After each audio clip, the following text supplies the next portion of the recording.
Kevin Keniso na Kivumbi King ni urugero rw'abartiste bigira kuri situation iri mu gihugu barangiza bakaba hari ikintu bakiga ndetse bakaba banabyaza umusaruro.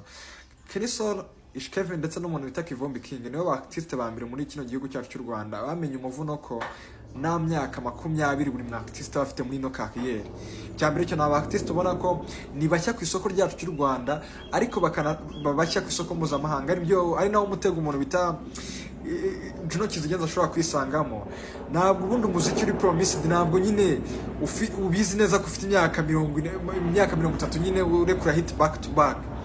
Ariko Kenny nibura imyaka 5 cyangwa 4 muri no muziki ukaba amaje gukorana na collabo na Family kumwe muhanzi beza mu gihugu cya Uganda, ukaba amaje gukorana na Perus Harmonize, nekerekana ko mu myaka 3 iri imbere byanze bikunze uzaba warabaye umuhanzi w'igitangaza.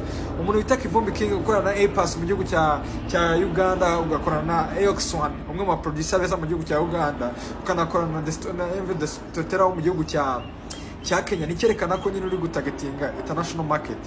Kevin wari no doubt nakuye Cloud ari kumwe na YC AV Boy akorana na Singa akorana na Rangi Lunya mu gihugu cya Tanzania, nikerekana nyine target umuhanzi wese afite. Juno Kizigenza ara confirmye kuri no soko nta n'umuntu utabizi, ariko se international ni umuhanzi umeze gute.